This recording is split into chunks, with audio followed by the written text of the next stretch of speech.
Okay, here's the next reading from the book of Enoch. It's chapters 52 through, oh geez, I think it's going to be like 52 through 57. Okay, once again, pause it here if you like, read it for yourself. Okay, I'm going to be stopping ever so often and telling you what the Spirit's saying to me, and then you can add it to what you know. Okay, also, if you remember before, this vision that was in the previous chapter went all the way up until the time of Judgment Day, right? And a little bit after that. So he's having another vision now, by the way, and it's going back in time again. Okay, here we go. After that period, in the place where I'd seen every secret sight, I was snatched up in a whirlwind and carried off westwards. There my eyes beheld the secrets of heaven and all which existed on the earth, a mountain of. So it's interesting, right? He was carried off westward, and well, there's many ways you can look at it. But if you look at a clock, like it must went back in time because he's carried off westward. Anyway, but there's other ways you can look at it too. But here we go. There my eyes beheld the secrets of heaven and all which existed on the earth. A mountain of iron, a mountain of copper, a mountain of silver, a mountain of gold, a mountain of fluid metal, and a mountain of lead. And I cried unto the angel who with me, saying, What are these things which in secret I behold? He said, All these things which you behold shall be for the dominion of Mashiach, that he may command and be powerful upon the earth. And that angel answered me, saying, Wait but a short while, and you shall understand, and every secret thing shall be revealed, which YHWH has decreed. So it's interesting, right? Because we had just read too that these certain mountains, things like this, were going to be cast into a furnace. Like these things don't mean anything to God. However, it says that so he may be powerful upon the earth. What this is basically saying to me is, remember in the end of days, it talks about how all the people will come against God. They'll be gathered, and they'll come against God with everything that they've got, every single war machine that they've got, and God would just burn them up with his mouth. Right, he'll just burn them up with fire with his mouth, and it'll be super easy. However, what it's saying to me is that it almost seems like God has allowed the fallen angels and the people of the earth to have these mountains so they can conjure up whatever type of weapons that they want to conjure up with them and come at them with all that they've got just so he can show his power and show how easily he destroyed them. Because if you also remember, it says after this, the elect and the chosen people will be astonished and they will fear the name of YHWH because of the massive works that he's done on the earth, you know? So basically what this place is saying to me, these mountains, though they're under the dominion of Mashiach, that he may command and be powerful upon the earth, is really to allow people of the earth to have them just so he can show his power in a way, show his glory in a way. So no matter what you do, you got no chance to obey. Maybe. All right, that's what it's saying to me. But let's keep reading. The mountains which you have seen, the mountain of iron, the mountain of copper, the mountain of silver, of gold, the mountain of fluid metal, the mountain of lead, all these in the presence of the elect one shall be like a honeycomb before the fire, and like water descending from above upon these mountains, and shall become debilitated before his feet. In those days men shall not be saved by gold and by silver, nor shall they have it in their power to secure themselves and to fly. There shall be neither iron for war, nor a coat of mail for the breast. Copper shall be useless. Useless also that which neither rusts nor consumes away. And lead shall not be coveted. All these things shall be rejected and perish from off the earth, when the elect one shall appear in the presence of Yahweh Sabaoth. So yeah, basically what that's saying to me, you know, it talks about how um, the rich and powerful will not be able to save themselves with money anymore. They'll not even be able to take flight, you know, use their money and different things like that, their gold and silver to save themselves, right? And also, if you think about, some people have these, you know, the word talks about a horse is a vain thing in the day of wrath, right? It's a vain thing of safety. And a lot of these cars, etc., to me, they remind me of horses that people have, you know, and how some people think they're going to have these off-roading vehicles and they're just going to take off on a day of wrath and they're going to be find somewhere. So don't get it twisted, it might help you get an extra 50 feet or so, whatever, who knows, you know, but it's highly likely going to be a vain thing of escape, even these cars, you know, these planes, these different things that people are making in the day of wrath just because of who Yahweh Sabaoth and how powerful he is. However, let's keep going. There my eyes beheld a deep valley, and wide was its entrance. All who dwell on the land, on the sea, and in the island shall bring to it gifts, presents, and offerings. Yet that deep valley shall not be full. Their hands shall commit iniquity. Whatsoever they produce by labor, the sinners shall devour with crime. But they shall perish from the face of Yahweh Sabaoth, and from the face of his earth. They shall stand up and shall perish forever and ever. Hmm. So what this is basically saying to me uh, is that many people are going to come with gifts and offerings. Uh, well, let me keep going because I don't feel like the Spirit's saying to me. I can like feel what it's saying, but and it has something to do with the Book of Giants. But let me keep going because I don't feel like the Spirit's leading me there. What does it say to you guys? Okay. I beheld the angels of punishment who were dwelling there, and preparing every instrument of Satan. Then I inquired of the angel of peace who proceeded with me, for whom those instruments were preparing. He said, these they are preparing for the kings and powerful ones of the earth, thus that they may perish. After which the righteous and chosen house of his assembly shall appear, and thenceforward unchangeable in the name of YHWH. Nor shall those mountains exist in his presence, as the earth and in the hills and the fountains of water exist, and the righteous shall be relieved from the vexation of sinners. Yep. Then I looked and turned myself to another part of the earth, where I beheld a deep valley burning with fire. To this valley they brought monarchs and the mighty, and there my eyes beheld of the instruments they were making fetters of iron of immeasurable weight. Then I inquired of the angel of peace who proceeded with me, saying, for whom are these fetters and instruments prepared? He replied, these are prepared for the host of Azazel, that they may be delivered over and judged to the lowest condemnation, and that their angels may be overwhelmed with hurled stones, as YHWH has commanded. Michael and Gabriel, Raphael and Penuel shall be strengthened in that day, and shall cast them into the furnace of blazing fire, that YHWH may be avenged of them for their crimes, because they became ministers of Satan and seduced those who dwell upon the earth. So this comes back to the fallen angels and how they were judged to, other books also speak about how Azazel is in prison, and how there's certain angels who are in prison, and how they're going to be released on a certain day to kill a third part of man or something like that. That's our Revelations. So basically what it's talking about is the timing when they were cast into prison by the mighty archangels. In those days shall punishment go forth from YHWH, and the receptacles of water which are above. So after these guys were cast into prison, after they were judged, he also judged the people of the earth. Right? And that brings me back to this, what I was saying before. It's glad that I read this, and I'm coming back to this. Because what this was saying to me is, the people actually, like the giants, if you read the book of Giants and the Noahide Laws, different books, that is, anyway, but if you read them, the giants and stuff like that, they knew, the ones that were spiritually awoke, the people that were spiritually awoke, they knew that judgment was coming upon the earth, and they pleaded with God, and they did whatever they could. They even separated from mankind, and they built gifts and different things like that, and trying to plead with God for salvation. However, God made his decision, right? And anyway, let's go back over here.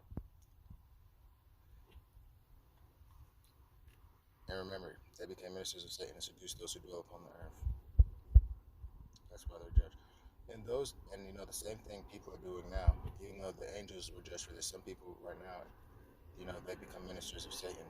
You know, especially like a lot of rappers, musicians, different people have really become ministers of evil, not ministers of good. So, and they seduce people who dwell upon the earth, a lot of people as well.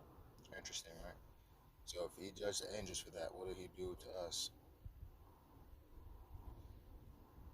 This is where the mercy and the grace of God comes in, right? Because he's given us a chance at redemption, a chance to not be judged like they were judged.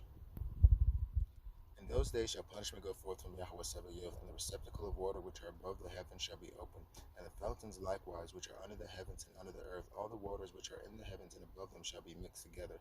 The water which is above heaven shall be male, and the water which is under the earth shall be female, and all shall be destroyed who dwell upon the earth, and who dwell under the extremities of heaven.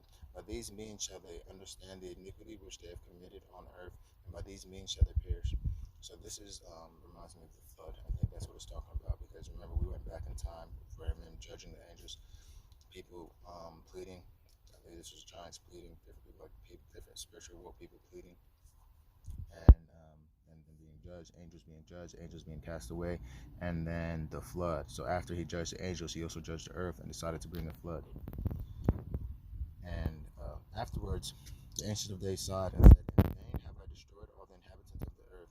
And he swore by his great name, henceforward I will not act less towards all those who dwell upon the earth, but I will place a sign in the heavens, and shall be a faithful witness between me and them forever, as long as the days of heaven and earth last upon the earth.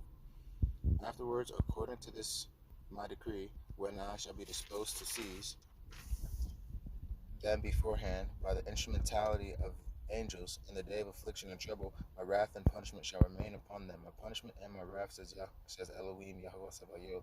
O you kings, O you mighty who inhabit the world, you shall behold my elect one sitting upon the throne of my glory, and he shall judge Azazel, all his associates, and all his hosts in the name of YHWH.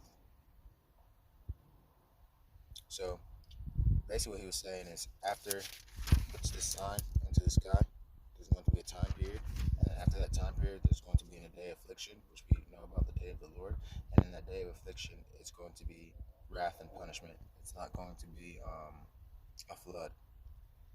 It's going to be wrath and punishment upon them, upon the head top. There likewise I beheld hosts of angels who were moving in punishment, confined in a network of iron and brass. Then I inquired of the angel of peace, who proceeded with me, to whom those under confinement were going. He said, to each of their elect and beloved, that they may be cast into the fountains and deep recesses of the valley, and that valley shall be filled with their elect and beloved. The days of whose life shall be consumed, but the days of their error shall be innumerable. So, what does it say to you? This is what it says to me. So also,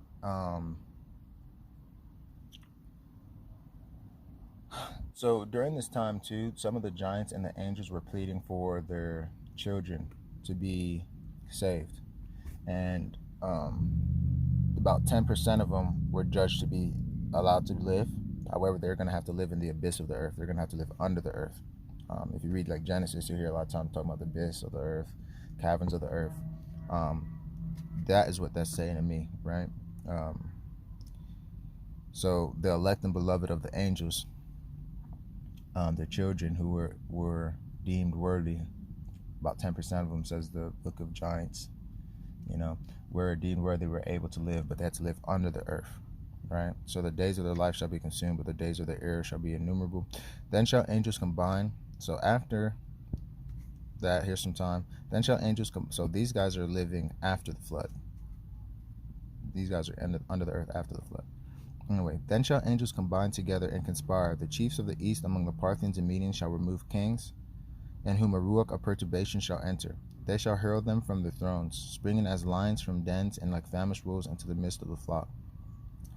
So, after this time period, the angels combine together and conspire. The chiefs of the east among the Parthians and Medes.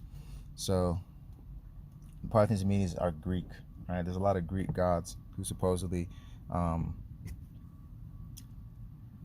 started wars and different things like that in Greece. But however, what this is saying to me is, so right now, we have a lot of technology that's coming about, right? A lot of technology. And this technology is very similar to when we read in the beginning of the book of Enoch, the things that they first taught the people, making breastplates, making swords, making arrows, fashioning iron, cutting of roots, right? So a lot of these things are like okay, I see 1, 2, 3, 4, 5, 6, 7. I got 7 geese walking by my car. They strutting in a line. Okay, I'm gonna take that as a sign to keep going.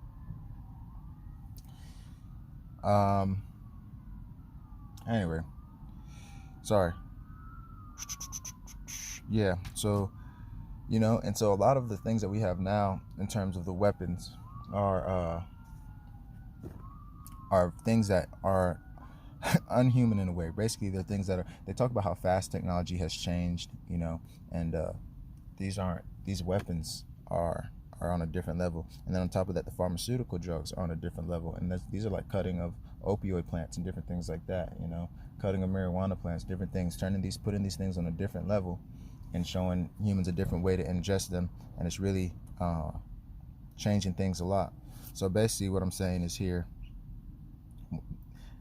I have a lot of information, so sometimes it's hard for me to release it in the right way, and I don't even want to say certain things. However, I know certain countries, there are certain European countries, and not European countries, even countries like China, I'll just go ahead and say it, that love to watch, like the watchers. They love to watch exactly what you're doing. They want to know every single thing that you're doing, which is very very much like the watchers, okay. And these same countries have the strongest armies, and they have the craziest weapons, and they have metals. They have, if you understand metals, they actually control a lot of metals, right? And these metals are used for, the periodic table. These metals are used for different things that are advanced in technology. And I already know because I've done research, but it's hard for me to say these things. I know some things that these countries are definitely getting their power and knowledge from fallen angels. All right, I'm just gonna go ahead and say, definitely do your research. It might be hard to find now because a lot of this stuff is that I researched maybe 4 or 5 years ago, and they're hiding a lot of it now. But for sure, a lot of these countries, they know about the inner earth, and they get their information from those beings. So let's go back and read this now that you know that. Then shall angels combine and conspire with the chiefs of the east among the Parthians and Medes. So, and as well, the chiefs of the east of the Parthians, Medes are like the monarchs, the kings of the world. These are also Greek kings. If you look at the same countries that I was just listing, a lot of these countries are not led by dark-skinned people. They're not led by melanated people. They're led by people of more Greek skin tones. Okay, just is what it is. I'm not saying if you're white you can't inherit heaven. That's not what I'm saying. That's not what I'm saying at all. I'm not trying to say that you're evil if you're white, but the people who are running the world, they're the ones I'm talking about, and it is what it is. Shall remove kings in whom a ruach of perturbation shall enter. They shall hurl them from their thrones, springing as lions from dens, and like famished wolves into the midst of the flock. They shall go up and tread upon the land of their elect. The land of their elect shall be before them. So these same angels are treading upon the land of their elect children. All right? And they're taking as much as they can from their children. Dang it. I got to take this call. Okay, back at it. So like I was just saying, these same kings are removing the land and taking from the land of their own people, and they've put into them a ruach of perturbation, or a spirit of anxiety into these people, and they're taken from them, hurling them from their thrones, and spring as lions from their dens, and famished wolves into the midst of the flock. So taking whatever they can, basically. A famished wolf is going to eat, and a lion from its den is going to roar and devour. So they shall go up and tread upon the land of their elect. The land of their elect shall be before them. The threshing floor, the path, and the city of my righteous shall impede their horses. So right now it's like a war of the saints. They're trying to come against the saints. However, a lot of the prayers of the saints are hitting the land right now, and it's actually combating a lot of the wicked that the fallen angels have been trying to do to the people of the world, believe it or not. Even though it's fairly wicked, I'm telling you, a lot of the prayers of the saints and the people waking up to the truth has actually been combating it, and the fact that they've been telling other people what's going on. Well, they shall rise up to destroy each other. Their right hand shall be strengthened, nor shall a man acknowledge his friend or his brother, and nor shall the son and his mother, until the number of the dead bodies is their death and punishment. Neither shall this take place without a cause. So for a multitude of reasons, it won't take place without cause. For a multitude of reasons, basically, father is being sent against son, son against father, mother against, friend against his brother, brother against brother, for a multitude of reasons. In those days shall the mouth of Sheol be opened, in which they shall be immersed. Sheol shall destroy and swallow up sinners from the face of the elect. So over this time period as well, many people will be going to hell, and it's just going to continue to get worse and worse until the day of God. However, and Sheol shall destroy and swallow up sinners from the face of the elect. 1,000 may fall at your right side and 10,000 at your right hand, but it shall not come nigh thee. That's David speaking to the elect of God. So after this I beheld another army of chariots riding with men on them, and they came upon the wind from the east and from the west and from the south. The sound of the noise of the chariots was heard, and when the agitation took place, the Kodashim out of heaven perceived it. The pillar of earth shook from its foundation, and the sound was heard from the extremities of earth and extremities of heaven at the same time. Then they all fell down and worshipped YHWH Sabaoth. This is the end of the second parable. So what this part is saying to me is that when the two witnesses come down, they should be warring against the people of the earth. And however, all the earth ends up coming against them, ends up hating them or whatever. But then they're killed by a beast. I think it's Leviathan that kills them. However, after they're killed,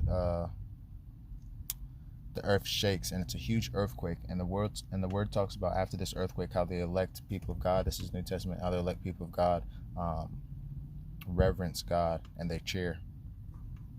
So that's basically what this reminds me of. Once again, read these things and see what they say to you. Okay, I'm gonna cut this video off here, but read it again, see what it says to you. But that's just what the Spirit has been saying to me when I read it, and you can add it to what you know as well. All right, much love. So I had cut it off, but I actually should add this to this one. So, and now 57. And now I began to utter the third parable concerning the Kodashim and the elect. Blessed are you, O Kodashim, and elect, for glorious is your lot. The Kodashim shall exist in the light of sun, and the elect shall have ever in the light, and the elect in the light of everlasting life. So after all this happens, after the shaking happens, and the Lord brings a judgment, blase blase, the Kodashim, the holy elect ones, probably the 144,000.